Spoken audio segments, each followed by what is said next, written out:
welcome back to Simon's Shed, and welcome to another loco servicing video. This time it's the Graham Farish Jinty 3F. Great little model, but sometimes a bit hesitant to run, being an 060. There's not a very long wheelbase, so needs all the help it can get in terms of smooth running and clean wheels and clean track and so on to run nicely. So we'll see if we can improve that today with a good service. We're going to strip this right down to its component parts.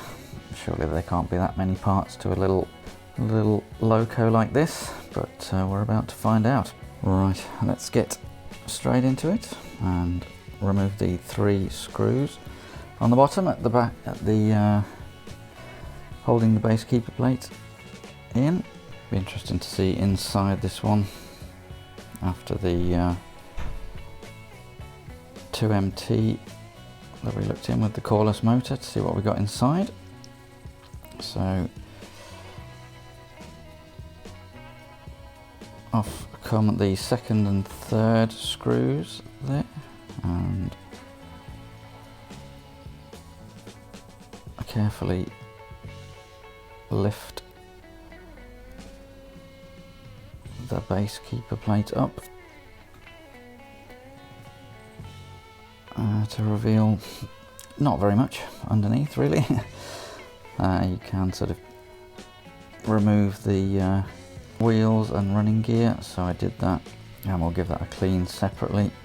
So now you can see the 2 screws there at the side and 2 at the back, so we'll take the 2 nearer the front off first.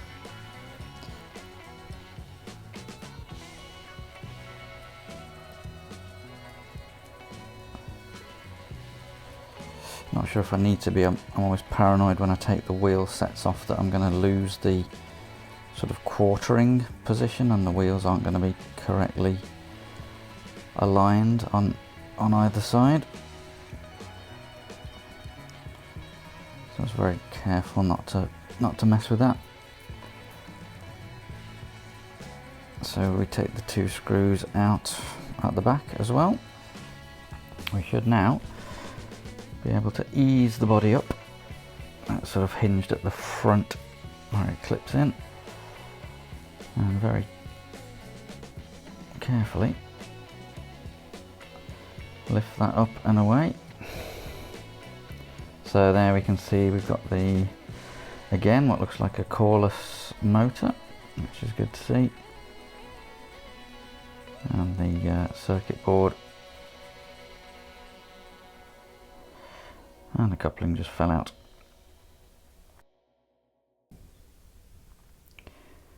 So to go any further, you actually have to lift up the wires here for the motor to reveal 2 more screws. So that had me stumped for a little while, but yeah, once I discovered those screws underneath there, I figured out what was actually holding it together. So we can take those out now. And you can see now the circuit board becomes loose. Make sure we don't lose the screws. And that reveals another screw, which is sort of holding the outer frames, like the running plate, to the bit inside which houses the motor.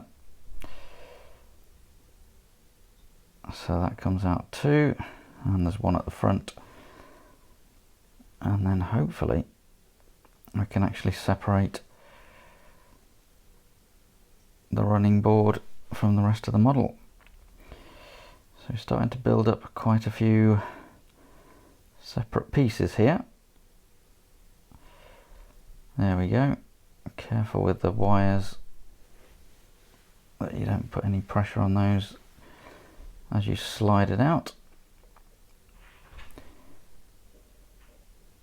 And this is what we're left with. At this stage I was pondering how far to take this, but decided to be brave and take the sides off the sort of inner mechanism and see what we got inside. Yes, that piece dropped out and did confuse me. But don't worry, we figure out where that goes at the end, so I'll show you where to put that back. It wasn't entirely obvious as I was taking it apart, but I guess that's the benefit of these videos. I can take the risk so that you don't have to, and you can see how it all goes back together. And again, with this bit, I didn't realise at this stage that you have to lift that cap off above on the right there where my finger is. There you go, there's a little cap on the end of the motor above the worm gear, which has to come off first. And now we should separate the sort of metal chassis. The motor will come out, and you can see the gears, and we've got a lot of bits there. At this point I am starting to worry whether we're going to get all this back together. I may even have left that until the next day, but gave it a good clean, got the tweezers on it to get any bits out of the axles,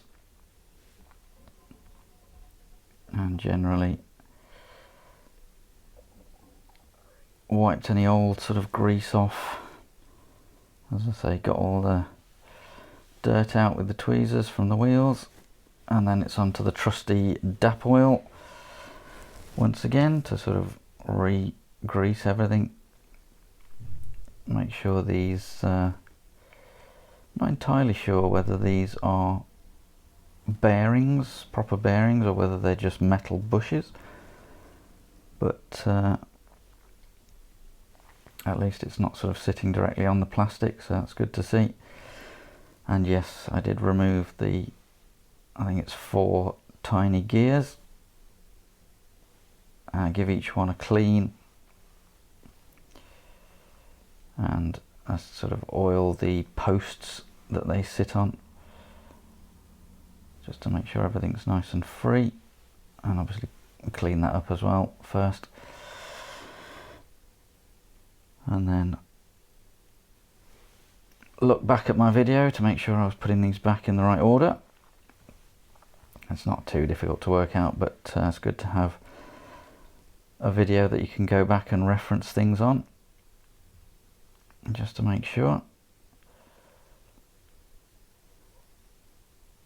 So once that's all in place, spinning nice and freely,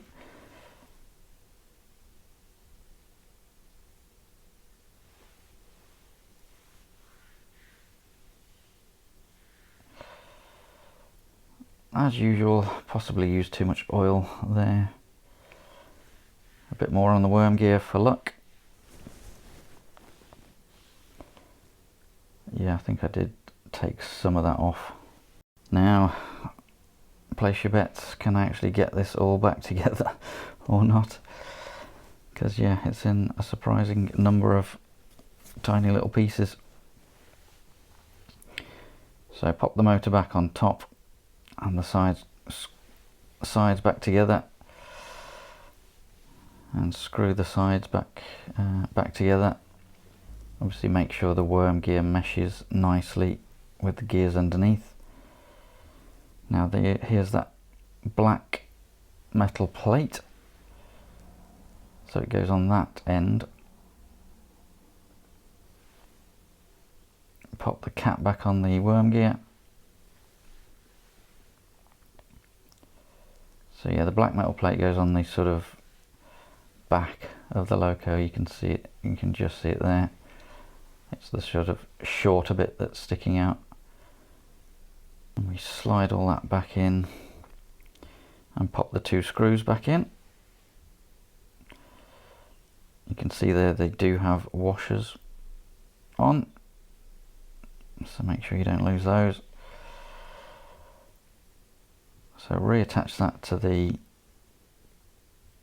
running board of the loco at the front and the back. A little bit fiddly.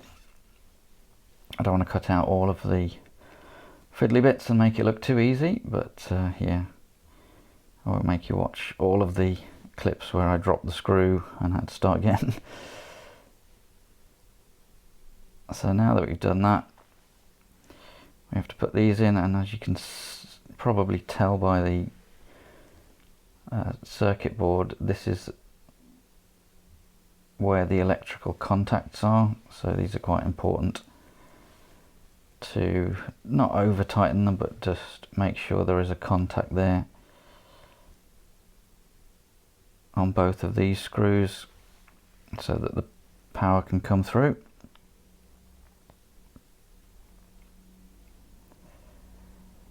And we pop the, it's a 6-pin DCC chip, but it's a special one that has a bend in it, a 90-degree angle that you can see there. I guess now they just use a Next 18 chip. That would fit in just the same. So now it's these sort of bushings or bearings. I think they're bushings. Try and get them all sort of lined up, but as you can see, it's not without its issues. It's quite fiddly to get them all pointing the same way, to get them all lined back up. So a bit of time spent with some tweezers, and eventually they did drop back in.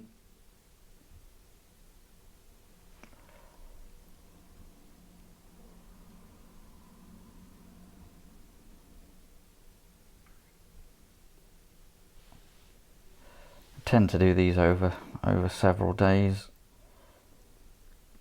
which I think helps with just patience, really. Just take your time and refer to these videos, or take photographs and videos of your own to make sure you know what went where. So the base plate goes back on, and the 3 screws along the bottom go back in.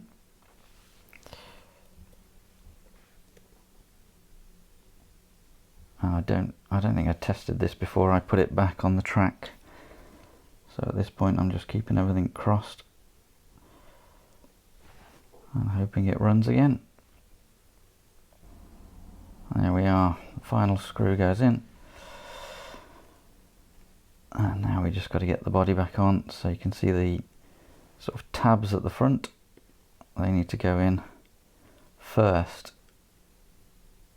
so that it slots in there and then hinges back. A very dusty body. It's not weathering, it's just it's just bits of dust that have accumulated over the years, so I did give the body a bit of a clean. Although it certainly wouldn't have appeared pristine for very long on the railway. So we secure the body back on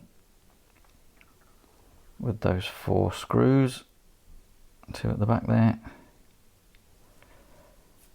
and the 2 at the sides. There's a fantastic little model from Farish.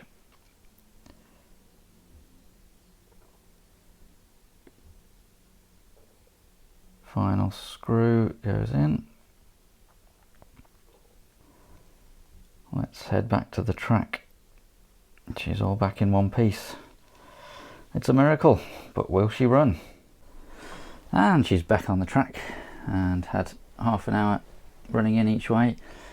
I will say she was really hesitant to run at first. Had to clean the wheels and just run it at full speed, and after that, as you can see from this is the slowest speed setting. She now is running very well. So yeah, a bit hesitant at first, but I think we're okay. It's a lot quieter than it was, and very smooth. So let's speed it up a bit. There we go, that's sort of medium speed.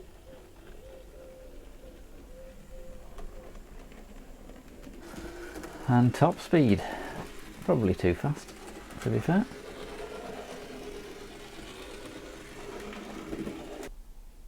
Let's get her hooked up to some coaches.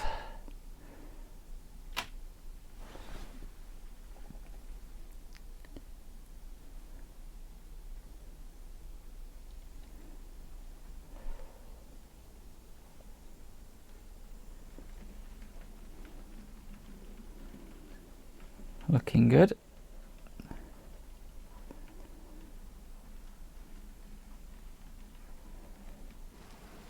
I was quite reluctant to do another steam loco, but being an 060, it's not too bad. And I'm really glad she is running better than before. Definitely worth doing. And there's only 3 little gears inside, so it's actually not, it didn't turn out to be too difficult.